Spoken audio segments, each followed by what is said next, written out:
Hi, this is Dave closing out the week for Friday, October the 26th. This is your weekly market video recap. So we're just starting out as we usually do, taking a look at the stock indices, starting out with the Dow on the daily chart. And one of the significant things that happened this week was that, we broke this trend line here. And as you can see here, we hit around 12,960. Somewhere in and around that level. And as you can see, it looked like we were threatening to push lower, but we didn't really push lower. So this has become a fairly significant support level this week. And not surprisingly, you can see it comes in right within this area of congestion and within this area where you had a swing point, you found resistance, you pulled back, and then you pushed through it, you came back and retested it, and then you pushed off. So not surprising that we found support in and around this level for those reasons. Now at this point in time, what I'm personally expecting is I'm not really expecting a lot of downside here. I mean, this was the major support level that we talked about last week. I've turned the line into a red line now because we pushed through it where below it is now resistance. So 13,200 was the major level we were looking at for support last week.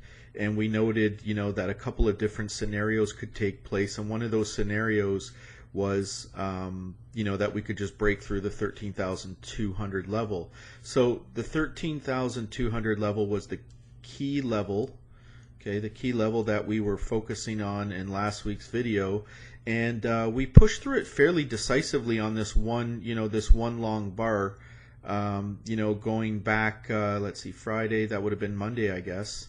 Monday or Tuesday, Friday, Thursday, Wednesday, Tuesday. Okay, so it was Tuesday. So we went and we pushed through on this one wide range bar right through that support level. So what clues were telling you that you possibly could push through there? Well, the one was that we just kept kind of hitting this level for a number of tries, but the other major or fairly significant heads up that you could have had was, was this situation here where you've got this sort of triangle, but effectively what happened was here you put in, you had first of all, you had a divergence. So you had a divergence in the background. You had a higher high here, and you had, if you use any kind of momentum or trending type indicators, you would have clearly seen this divergence where you had a higher high in the background here, and then you had a lower high in the momentum of various indicators. You could use a MACD or an RSI or any kind of oscillator momentum style indicator. So in this case, I use a proprietary indicator that I programmed that I call the DDM trend. It kind of stands for my name. So the other clue that was telling you that potentially this level might not hold was the fact that we had tested the trend line here, and then we tested the trend line again very soon. So, and then you had this was the significant point in my opinion, was that you failed to put in a higher high. So this was the significant event here that made me very cautious. So you had the divergence first of all in the background, you had a negative divergence, and then with the next peak you failed to put in a higher high. So at that point in time, coming back down into this support level, I was a little bit more cautious. I wouldn't really want to be buying these pullbacks.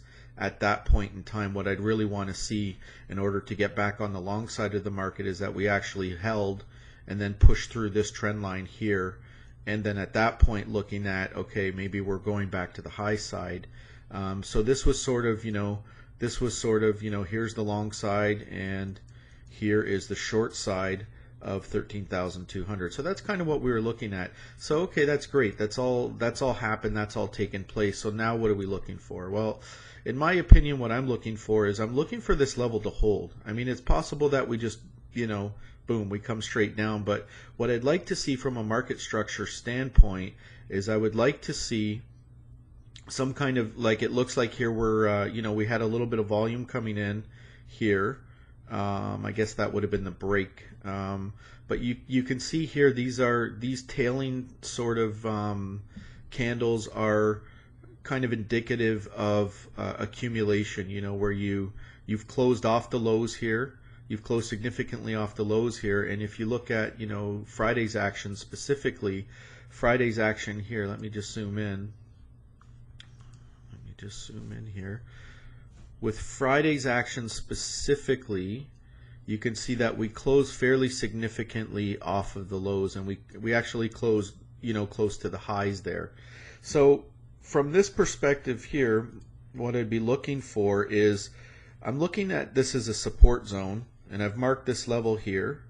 And as we noted here, it's not really surprising based on this congestion area, the swing point, etc. All the reasons that we discussed earlier. I'm looking for this area to potentially hold. I'm looking for it to push back up into this falling 21 period exponential moving average here at the white and the cyan line. And what I'm looking for is some kind of a bounce at this point. I think we've kind of had the move down. This looks like a swing point. So we've got like a swing low, and I'm looking for it to kind of bounce into put in a potential swing point high. Okay, or in this case it would be a lower high. So at this point, that's kind of what I'm looking for. Doesn't mean it's going to happen, but in my opinion, that's what I'd like to see happen. So a couple of areas that we could look at, how high could this bounce? Well, there's a couple of ways that you can look at that and say, okay, well, you've got a couple of key areas. So one of the things I'm going to do is just I'm going to extend this right. Okay, and you can see now you've got at least one point here. So one of the potential points that it could move to is as we mentioned, the 21 period exponential moving average. The other potential point it could move to is all the way back up to this trend line. So that would be a really nice move, and would give us a lot.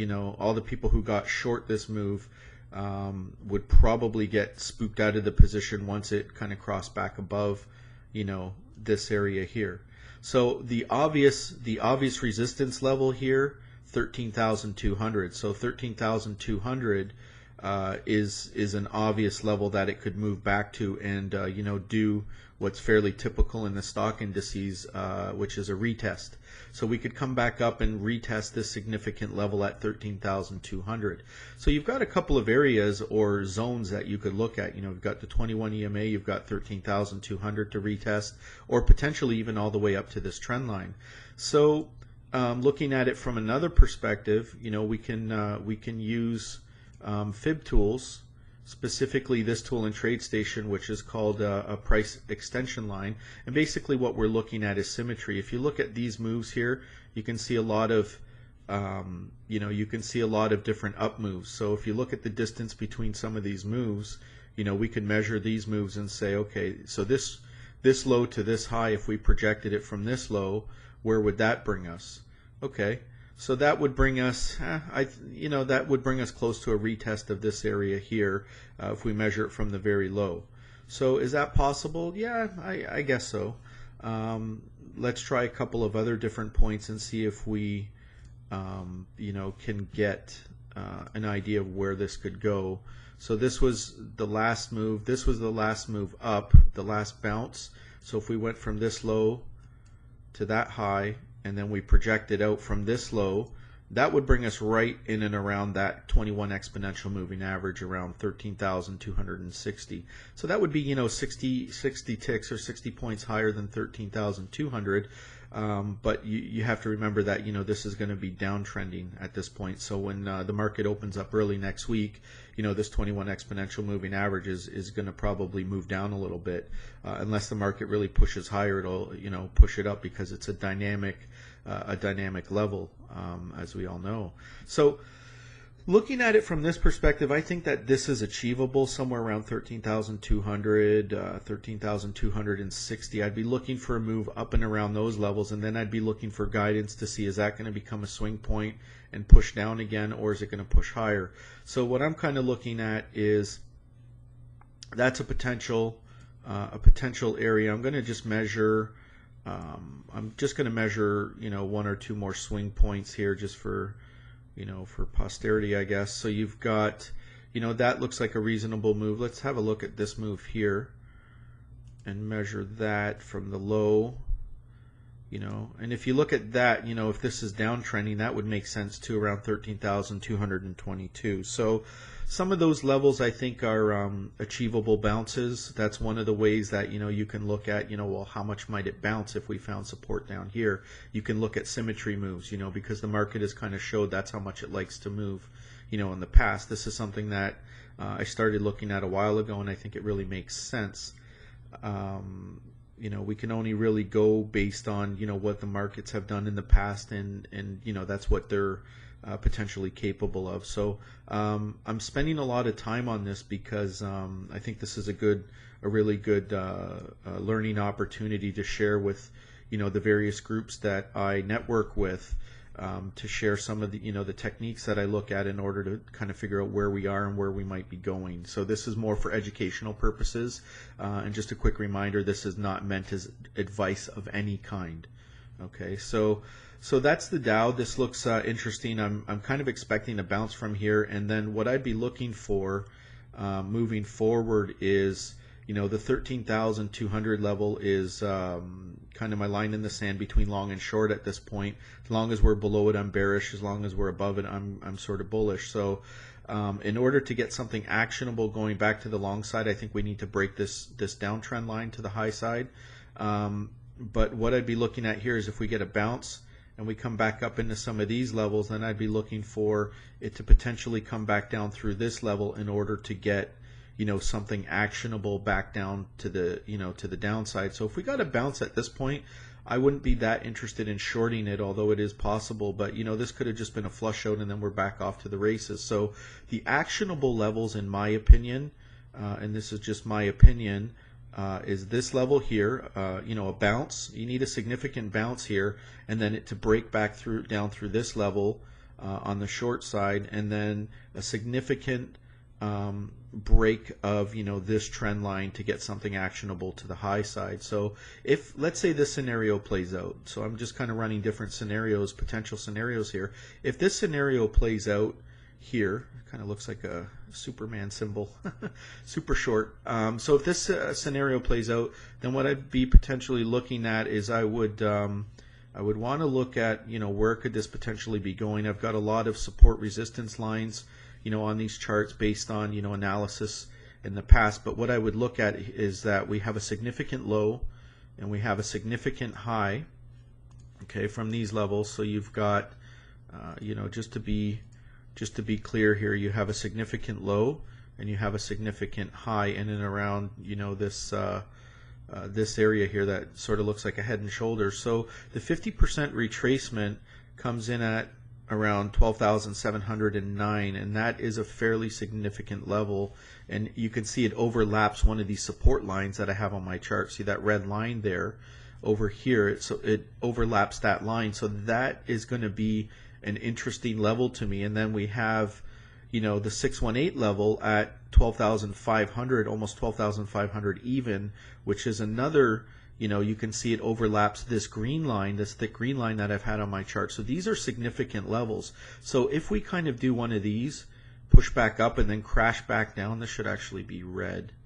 Let me just clear this off and redo this. Okay, so this should be red just to kind of denote. So if we do one of these and we push back up somewhere in this zone, somewhere in this zone, find resistance and come crashing back down through this now support level, I'd be looking at these levels as the major support levels, 12,709 and then ultimately 12,500. This looks like a pretty strong support zone, and this is kind of where I would be looking, right in that area there for potential support, because as you can see here, this is really this is a major uptrend, minor downtrend type of situation. So that was a really long explanation. I hope it makes sense. I think this would apply to anything that tracks, the stock indices. So let's just clear off the screen here, and let me just take a quick look at the sister indices. I haven't really looked at them much. Here's the S&P futures. We're just kind of loading up here. the S&P futures. Okay, here we go. So it kind of looks like the same scenario. It looks like the same scenario as the Dow, and we found support in and around these levels. I'm not really paying too much attention to where the levels are at, but it does look, it looks the same. It's kind of moving in tandem with the Dow. If we look at the Nasdaq futures, wow, the Nasdaq futures are a lot weaker. And let's see, I had fib levels drawn on here. Let me actually adjust these fib levels to, somewhere up and around these highs. So this is interesting. The Nasdaq is a lot weaker, and I haven't really been watching it that closely, but the Nasdaq is a lot weaker than the Dow. Let me just trying to just move this one line. Okay, let me just apologize for the snafu here. Let me just try to redraw these fib retracements. This low, this high. Interesting. Okay, so you can see here, we broke this downtrend line here, and we just kind of, you can see here we put in a series of lower highs here, somewhere in and around there. This kind of triangle, we broke it, then we broke this level here.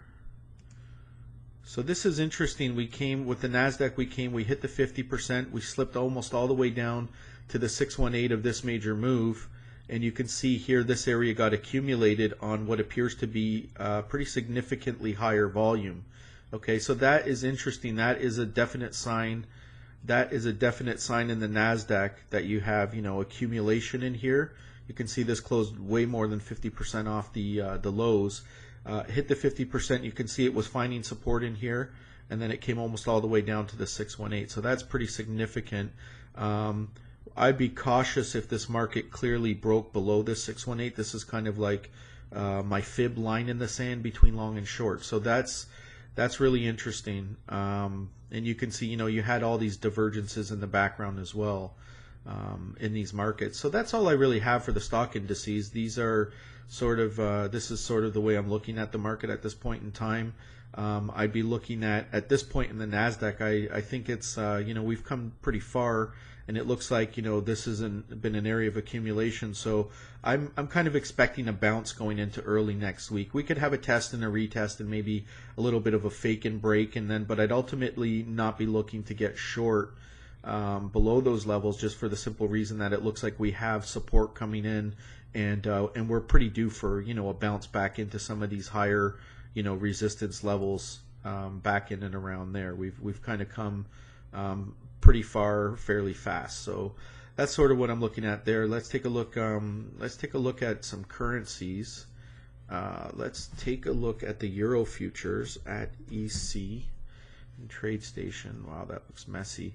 So the Euro futures are interesting here. We have that key $1.30 level. I haven't really looked at this chart since the video last week, so I'm kind of doing this just from first look. So we have sort of these levels in here. We had this high, this low. We had these are the retracement levels. I'm just going to remove the fibs because they're a little bit. Let me just see here. Remove this. Remove. Okay, that's a little bit cleaner. We've broken these downtrend lines. I'm just going to leave those on the chart. So you can see we're still holding this trend line. Okay, we're still holding this trend line, but we're just holding on by a thread. And as you can see here, this is a cautionary note to me. You can see that lower high in place. So it failed to put in a higher high. It's back down, to this level. Would I want to get long down and around this level? Not really. Not really. We're too close to this $1.30 level. We're below it, and we're back down to this trend line after we put in a lower high.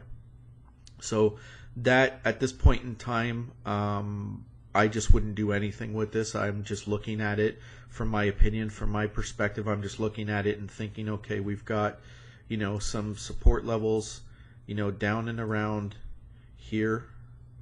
You know what I mean? We've got some support levels down and around here. They sort of coincide with these, these peaks. At this point in time, I think you really need some decisive guidance outside of this sort of wedge pattern.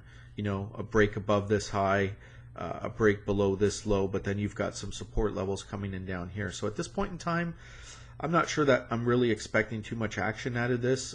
You've got kind of a wide range within that wedge pattern. If it looks like it's going to hold this level and push up above and get above the $1.30, then maybe it'll come up and test this downtrending line. But until it actually breaks above this high, I'm not really that interested in the long side personally, and I think that's these are real challenge points at this point in time. So I wouldn't really know what to do with it, or hazard a guess, to be honest. So that's kind of what I'm looking at in the euro. Let's take a look at the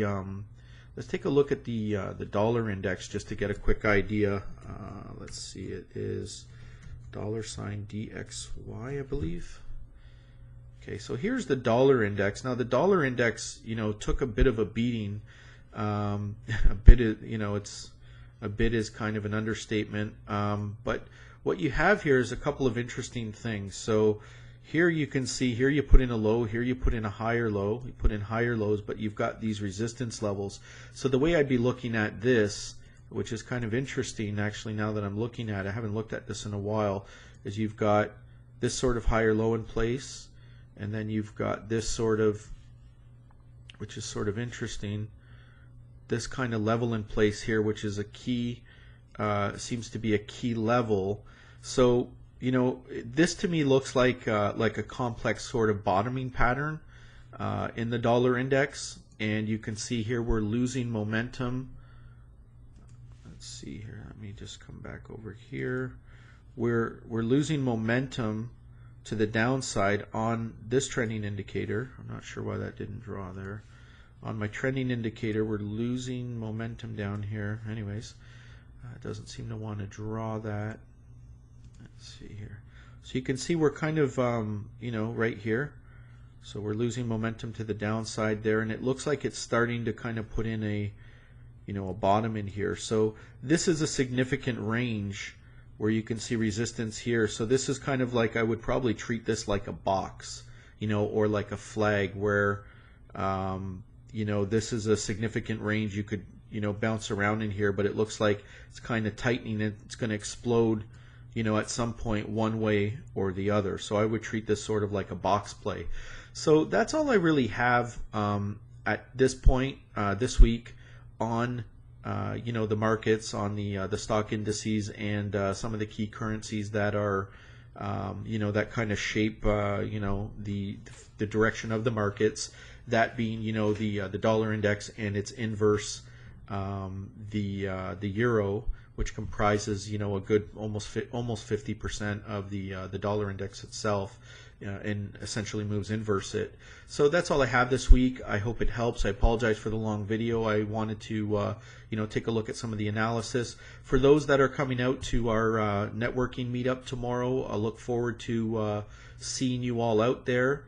And I'll look forward to, we're not going to be doing any presentations or any speaking. It's just going to be strictly, networking and getting to know, other traders and investors, and just, having an open discussion on, what we're looking at, and, in our opinions on, and our commentary on, where we think markets are and are today and why, and just, really just getting a good networking session in. And trading's a lonely business, and it's good to touch base with other traders and investors. If you're not part of a more active community like we are with our trading floor, where we talk to other traders each and every working day. So hope you can all make it out there. Look forward to seeing you, and if not, we'll look forward to seeing you in one of the next video updates. Just another quick reminder, on November the 14th we have an Oakville chapter CSTA meeting. Don Valu will be speaking at the meeting on seasonality and some future market direction, seasonality and technicals, and how he combines those to look at where the markets may be going, and an update on what seasonal factors and seasonal cycles are coming into play now. So Let me wrap up this really long video, and I'll hope to see you soon. Good trading and be well.